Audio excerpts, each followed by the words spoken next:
मैंने आपको बताया कि अली खामने साहब बेहद मोहब्बत करते थे छोटी छोटी बच्चियों से, और जिस तरह से इन पर हमला हुआ उसके बाद अब जो मिसाइल्स की तस्वीरें सामने आ रही हैं, जो मिसाइल्स गिर रही हैं इजराइल के ऊपर, उसके ऊपर जो पैगाम लिखा हुआ है कि ये पैगाम है मिनाब की स्कूल की बच्चियों के नाम पर।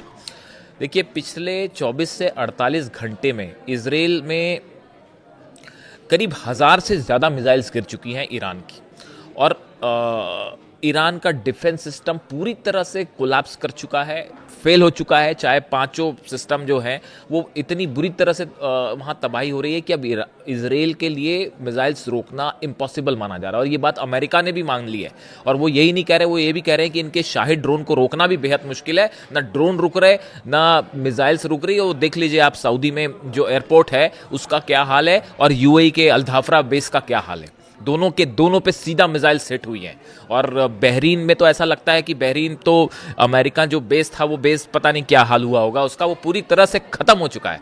जॉर्डन में जहां जहाज उतर रहे थे ईरान पर हमला करने के लिए, वो जॉर्डन बेस जो है फ्लैट कर दिया गया है। वैसी हाल जो है वो कुवैत का भी है।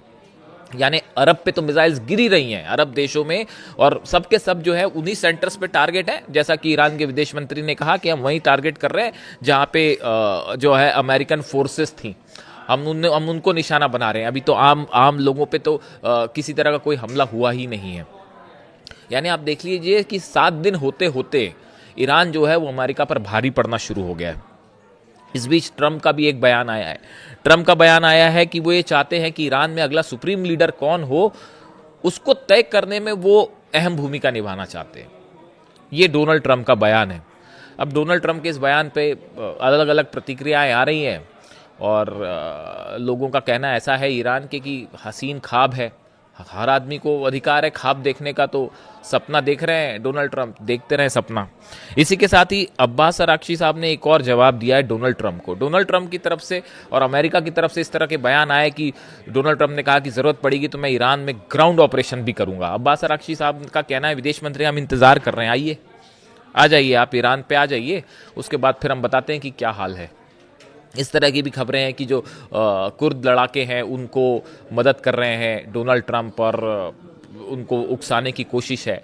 तो अब ये जो पूरे बयान हैं इस तरह के, कि डोनाल्ड ट्रंप का ये कहना कि मैं वहाँ सुप्रीम लीडर वही होगा जो मैं चाहूँगा, इसकी दो बातें हैं। एक तो ये बात है, आप इसको सीधा सीधा ले सकते हैं कि भाई सुप्रीम लीडर तय करने में वो चाहते हैं कि मेरा रोल होए, लेकिन इसके पीछे का संदेश समझ रहे हो, इसके पीछे का अर्थ समझ रहे हैं आप? अर्थ ये है कि 7 दिनों के अंदर अमेरिका का वो पहला प्लान पूरी तरह से, मिशन फर्स्ट प्लान जो था, वो कोलैप्स कर चुका है, फेल हो चुका है। इनका मकसद था कि पूरी तरह से जो है सत्ता परिवर्तन हो जाए, उसमें ये फेल हो चुके हैं। वरना इस तरह की बात नहीं करते कि अगला सुप्रीम लीडर तय करने में मैं भूमिका निभाऊंगा। यानी कि सत्ता परिवर्तन का प्लान फेल हो चुका है। जो सबसे बड़ा टारगेट था वो ईरान ने फेल कर दिया। दूसरा, वहाँ पे बम्बार्डमेंट हो रहे हैं तेहरान में, कोई शक नहीं है, 2000 से ज़्यादा लोगों की मौत है तेहरान में, ईरान में, और इसके अलावा कई सारी जगह धमाके हो रहे हैं, वो सब कुछ है।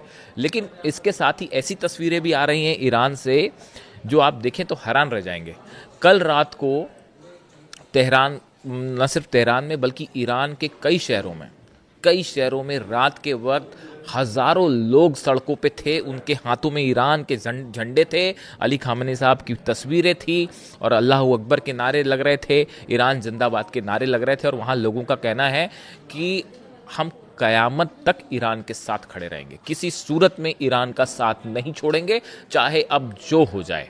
ये एग्जिस्टेंस की लड़ाई है। जो ईरान के जो डिप्टी फॉरेन मिनिस्टर है, उनकी तरफ से जो बयान आया उसको समझिए गौर से, और इसके इन बयानों का नेचर भी आप समझिए। कोई भी शख्स जब कोई बयान देता है तो उस बयान का एक नेचर होता है, वो ये बताता है कि चीज़ें किस तरफ जा रही हैं। ईरान के डिप्टी विदेश मंत्री जो हैं उनकी तरफ से बयान आया है कि ये अब हमारे एग्जिस्टेंस की लड़ाई है, यानी कि आखिरी तक जंग की जाएगी। और विदेश मंत्री ने भी, अब्बास अराक्ची साहब ने साफ कर दिया है कि अमेरिका से कोई बातचीत नहीं होगी, किसी तरह की बातचीत का कोई सवाल ही नहीं है। ये अब एक ऐसी जंग शुरू हो गई है जो हारी जाएगी या जीती जाएगी, लेकिन रोकी नहीं जाएगी। आप देख रहे हैं हाल जो है, ना सिर्फ इजराइल में बल्कि पूरे अरब में आग लगी हुई है।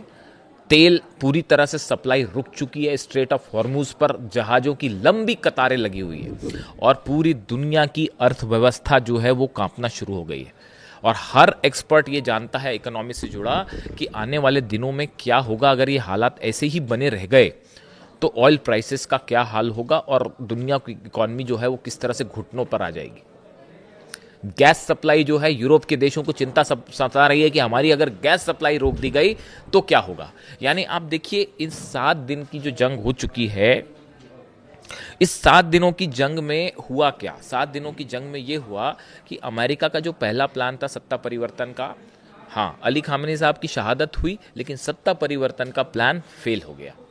ईरान को जंग में ये सोच रहे थे कि शायद 7 दिन हमला करने के बाद जो है वो कुछ ऐसा हो जाएगा कि ईरान सरेंडर कर देगा वो, या ईरान हारने लगेगा। 7 दिनों में ऐसा कुछ नहीं हो रहा है। B2 बॉम्बर, जब आप मुझसे, अभी मैं आपको ये वीडियो बना रहा हूँ तो इस समय खबर फ्लैश हो रही है कि ईरान में B2 बॉम्बर से हमले हो रहे हैं। अब वो B2 बॉम्बर से आप हमला करिए या जिससे हमला करिए, ईरान ने तय कर लिया है कि झुकने का कब कोई सवाल ही नहीं है।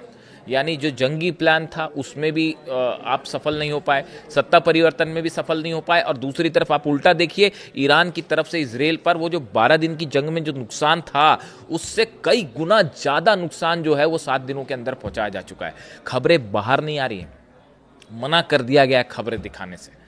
आप जानते हैं हकीकत क्या है। हकीकत ये है, मेरे कई दर्शकों ने मुझसे पूछा कि क्या सही तस्वीर क्या है। देखिए, पूरे अरब देशों को ये बोल दिया गया है कि भाई आपके यहाँ जो हमले हो रहे हैं उसकी तस्वीर बाहर मत रिलीज मत होने दीजिए, वरना पूरी दुनिया को पता चल जाएगा कि किस तरह से पिटाई हो रही है हमारी। यही हाल इजराइल का। इजराइल में तो वैसी कोई तस्वीर बड़ी मुश्किल से जो है कैप्चर होकर आती है, वरना वो बताने को तैयार नहीं कि वहाँ कितना नुकसान है।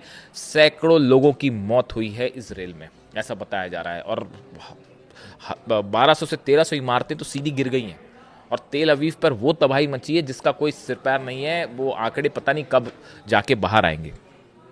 इसी बीच जहाँ से हमने बात शुरू की थी, जो बच्चियों जो शहीद हुई जिस तरह से ईरान की, अब जो मिसाइल्स गिर रही है ना इजराइल में, जो तबाही मच रही है, उस पर उन बच्चियों का नाम भी लिखा हुआ है, और ये लिखा हुआ है कि इन बच्चियों का पैगाम है ये, जो आपने हमारी बच्चियों को शहीद किया, अब इनका बदला देखिए। आप देखिए, मेरी व्यक्तिगत राय अगर आप पूछें तो जंग होती रहेगी, कोई जीतेगा कोई हारेगा, सरकारें आएंगी सरकारें जाएंगी, इस तरह की तमाम चीज़ें जो हैं चलती रहेंगी, वो हमेशा से चलती आई हैं सालों से। लेकिन अली खामेनी साहब जैसी शख्सियत जो है वो सदियों में एक बार आती है, और उनका जाना, उनका जिस तरह से वो शहीद हुए, उनका जाना ह्यूमैनिटी के लिए, इंसानियत के लिए एक बहुत बड़ा नुकसान है। देखिए, शायद अमेरिका और इजराइल ने जिस भी वजह से जंग की हो, उनके पास जो भी रीज़न हो, चाहे ऑयल उनका इंटरेस्ट हो या न्यूक्लियर हो या जो भी वो सोचते हो, लेकिन इंसानियत का बहुत बड़ा, ह्यूमैनिटी का बहुत बड़ा नुकसान हो गया है, जिसकी भरपाई शायद कभी नहीं हो पाएगी। तमाम नेता आते हैं जाते हैं, लेकिन अली खामेनी साहब जैसा शख्स जो है वो सदियों में एक बार आता है। आज चूँकि जुम्मा है, इसलिए इस वीडियो में मैं यहीं तक सीमित रहना चाहता हूँ। और पूरा ईरान, दुनिया के करोड़ों लोग आज भी ये महसूस करते हैं कि ईरान के सुप्रीम लीडर अली खामेनी साहब उनके साथ है। ना उनके जैसा कोई आया था, ना कभी आएगा। Thank you.